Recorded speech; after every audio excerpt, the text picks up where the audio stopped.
Recently I got a self-driving system called AI 3X, and basically what it does is it sits between your camera module and the rest of your car system and intercepts the data from the camera and then controls your car on the parameters it receives from the road, as opposed to your car doing it yourself. So I like the system. I will probably explain a little bit more, but before jumping into how it works, let's talk about the compatibility and what does it need to be able to be effective and effectively actually self-driving the car. So if you go to comma.ai, that's the website, it will tell you that it supports about 250 different cars, different makes and models, and most support comes from your Hyundais and Kias, a lot of Fords and Toyotas. Practically no support for European cars, BMW, Mercedes. There is some support on Audi, older models. What happens is, as the car makers build these systems, they add intelligence and encryption to their data, and it becomes difficult for a third-party system like AI to support those cars. So I started looking. I had a 2017 Acura MDX, and that was not supported.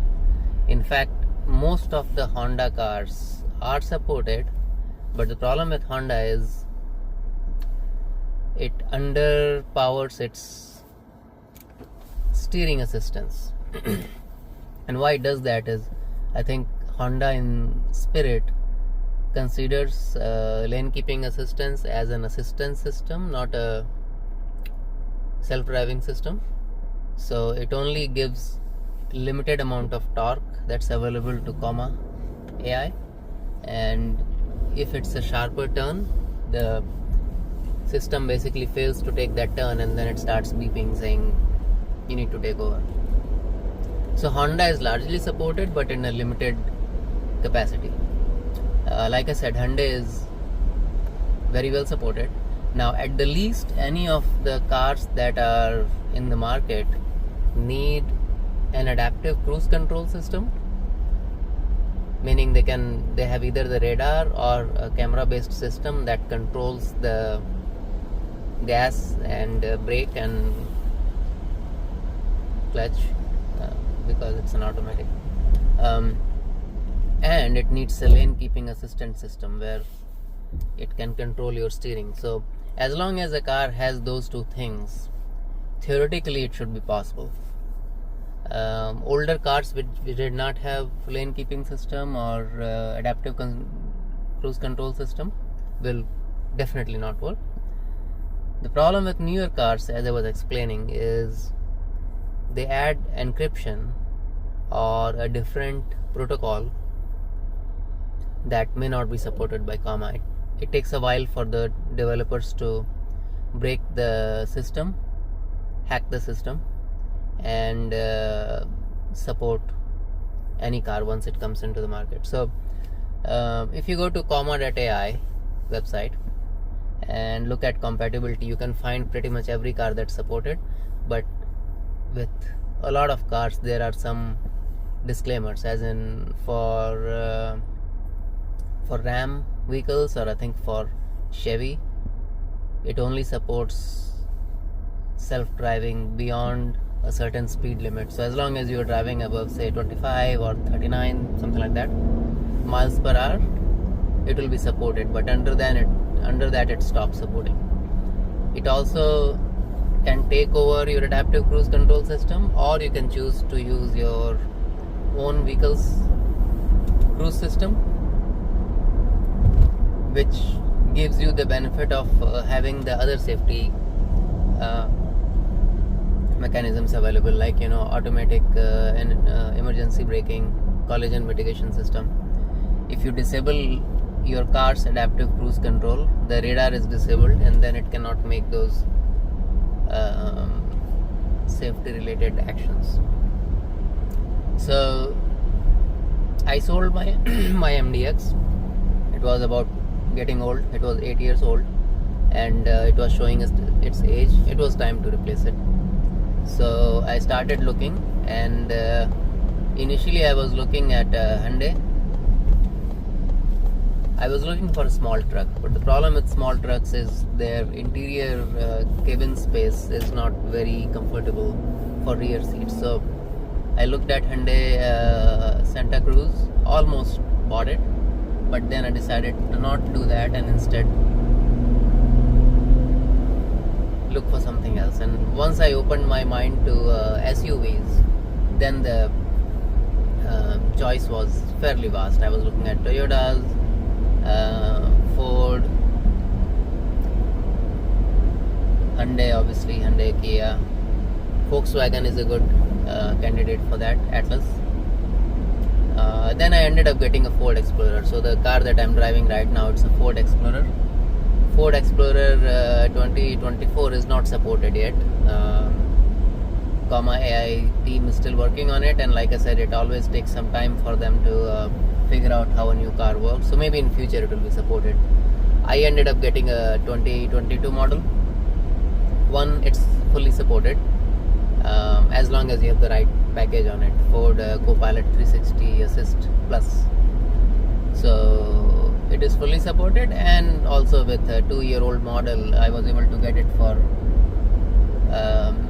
less money than I would have if I went with a new one. And maybe once the kids are out of college, I can get something new, but until then, need to be a little more fiscally responsible. So I got this Ford Explorer. I have put up the system, and next time when I'm here, I'll use a 360 camera so you can see how it works. But the installation is fairly simple. There are a lot of YouTube videos on installation as well as how to use it. For my Ford Explorer, I had to remove the panel up there that houses the camera for Ford's own system. Remove it, unplug the camera connector, plug it in the AI provided adapter, and then plug the adapter back into the camera, and then that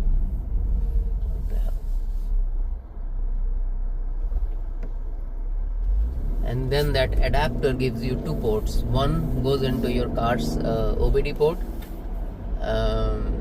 onboard diagnostics port, and the other goes into this device via USB-C, which has a camera for looking out and making decisions on where the car should be going. And it also has an interior camera to look at the user, and if you're not paying attention, if you're looking around, it will basically give you a warning and stop driving for you. So pretty good system. Some other things to be aware is because of all the rules that we have with the Highway Safety, Transport Safety Board, and other agencies that govern all the laws on the road. AI had to be safe, and what they did was they do not ship it with any software. So once you get the device, installing a software and choosing what you do with it is your own choice, and that's a consumer's free choice that they're depending upon. So there is no legal ramifications for the company itself, which is good. Most of the code is open source, and I'm going to download it over the weekend and just take a look and see what it's doing. I won't have an opportunity to push my own code. The code release is still managed by AI team. There are different forks available, different versions of the software that you can choose and experiment and see which one works best for you. So right now I have a version called Sunny Pilot. It's made by someone who has been building this for quite a while, and it's one of the most popular forks in the community. Okay, we have arrived. But yeah, really excited. We have a trip to Florida. We are leaving on Sunday, so I'm excited to use it and see how this goes, and anything else I find, I'll report back here. Alright, thank you.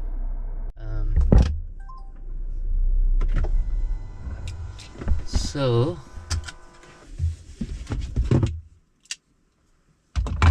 you see this comma 3 X. This has a USB cable which is powering it. This goes into an adapter here. That adapter takes the input from the vehicle's control system, which would normally go into the camera, and then it feeds its own signal into the camera, or backwards, but its own cable into the camera, and then it gives one cable out for this module and another cable out that goes out into my OBD port, and that's how it gets all the vehicle parameter when it's running. It can know, you know, the speed and stuff like that. I don't want to open this. There's nothing. I mean, there's a lot of things in there, but it took me so much time to put it in. There is absolutely no modification done to the car. You just pull the cable out, put the new adapter in, and then it goes in. So all the adapters are here.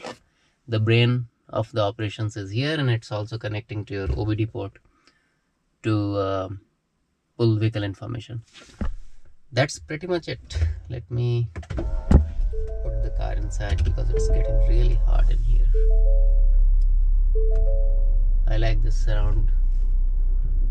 As you can see, it's doing what needs to be doing. It's monitoring, but it's not actually controlling the car. But let me put it in cruise again. Whoa, dude, speed limit is 25 here. Okay, let's go at 24. It picked up the speed limit from the previous road, 50, and it was trying to crash at 50, and then it recognized that it's 25, so it went down to 25. Now I have set it to 24. Stunning. Done pretty good. And then we're done here. That's gone. I think it should cost the consumer a little bit more because they're partnering Moving along up. this journey to clean up the climate. So we need to expand the price of rice just a little bit. And I'm working with a lot of companies that have that mindset to get more money to the farmer. So I'm going to start the do car stuff we're talking about doing. and just drive a little bit so you see what it Our looks town has like. 4,000 residents and one stop. So I'm going to drive a little bit so you can see what it looks like. Okay.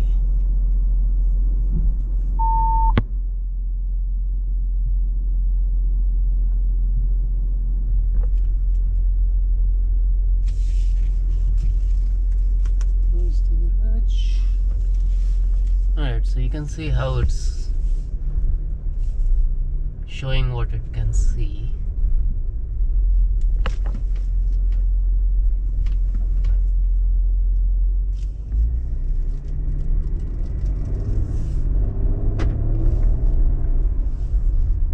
Right now it's set on experimental mode, so it is actually using a lot of additional features which are optional.